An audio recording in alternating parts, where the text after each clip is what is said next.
What's up guys, welcome back to my channel. In this episode I'll show you a jackal hunt I did the other night at one of my big clients. I got 11 jackal, so it was quite a successful evening. The previous time I was there I got 12, and we still got a lot of ground to cover to try and manage and sort out this jackal problem. What I'll do during this episode is show you a bit about my setup in the field, and then I'll also talk a bit about the gear I used on that specific night. Later on I'll tell you about the interesting thing that happened with me in the field. It was the first time ever for me. I got the fright of my life, but like they say, only in Africa.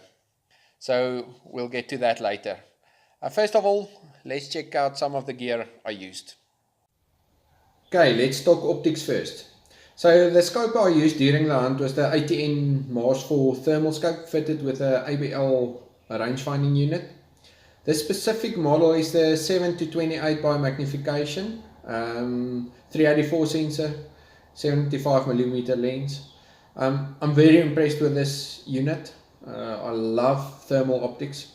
The reason I choose to hunt with thermal optics is because of the long grass that we've got here. If a jackal comes in, even if it's in long grass, you still see his ears or whatever the case may be. You see the animal coming in from a very far distance, and nothing can hide with a thermal scope. So this is my go-to setup currently, and you'll see what the optics look like later on in the episode. Okay, the caller I use currently is the Icotech Night Stalker. I love this caller. It makes it so easy to mix sounds together, and you can pause one, you can pause the other one, you can stop both. It makes it so easy to use. It's very user friendly, and it's got crisp and clear sound, so I absolutely love this unit. And yeah, like I said, this is my go-to caller at the moment. This is something I don't go anywhere without anymore. Whether I do a walk and stalk bow hunt, or a varminting hunt, or a predator hunt, you name it, I always take no scent with me. Works absolutely brilliant. What I do with a predator hunt, I spray it on my caller as well as on the camo net on my truck, and I've really seen a major difference.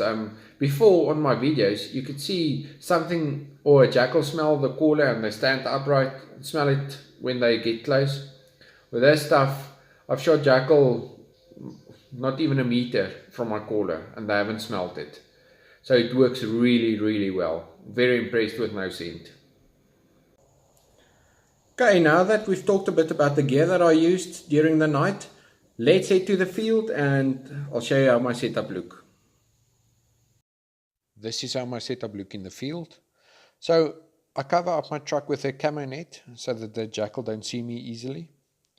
And then I've got a swiveling chair on the back of my truck. It can rotate 360 degrees, so makes for easy scanning all around you.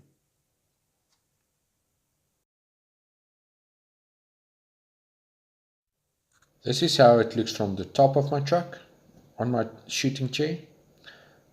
Easy to rotate, and the gun is always ready in case there's a jackal coming in. So very comfortable and stable.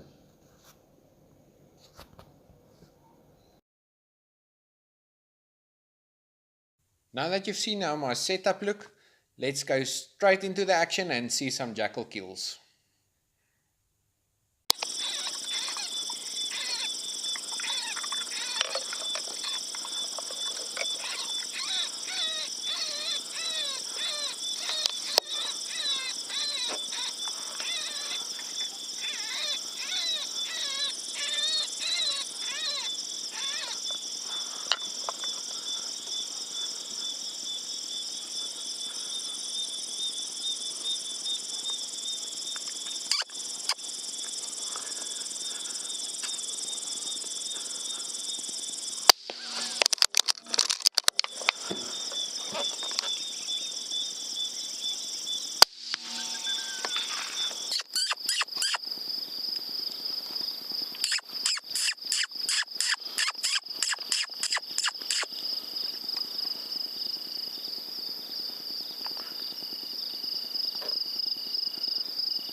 You've seen some jackal kills now, so let me tell you about what happened on one of the stands. It was a first for me, and I hope the last as well. Um, we were on the stand, and I think I shot 6 jackal on that specific stand. And myself and the farm manager just wanted to go and pick it up, because that's what we normally do. We don't leave jackal in the field. And just before we left the truck, I told him, listen, something does not feel right. I don't know why I got that sense that something wasn't right. And I told him, let me just get on the shooting chair again and scan around. So switched on the thermal, scanned around, and exactly where we were supposed to pick up the first jackal at about 100 meters from the truck, there was this massive hippo bull walking in the field. Now in Africa, I'm afraid of 2 species, a hippo and a leopard. I don't want to mess with either of them. And it would have been absolutely disastrous, because at 100 meters away from the truck, there's no way we would have been able to outrun a hippo. And they are responsible for a lot of human deaths in Africa every year. So you don't mess with them. I think they were born angry. So I've got some footage of it. So please check out this hippo bull in the field. So guys, there's a hippo that came past while we were hunting jackal. Luckily we didn't go and pick up the jackal yet. It would have been a big problem. I hope you guys enjoyed that footage. If you did, please hit that subscribe button. And I just want to send a shout out to my buddies from Rougarou Hawk Control down in Louisiana. They sent me this shirt. Thanks guys. And if you guys want to see some hog hunting footage, go and check them out. They kill a lot of hogs every year. So yeah, guys, thanks for watching. See you again.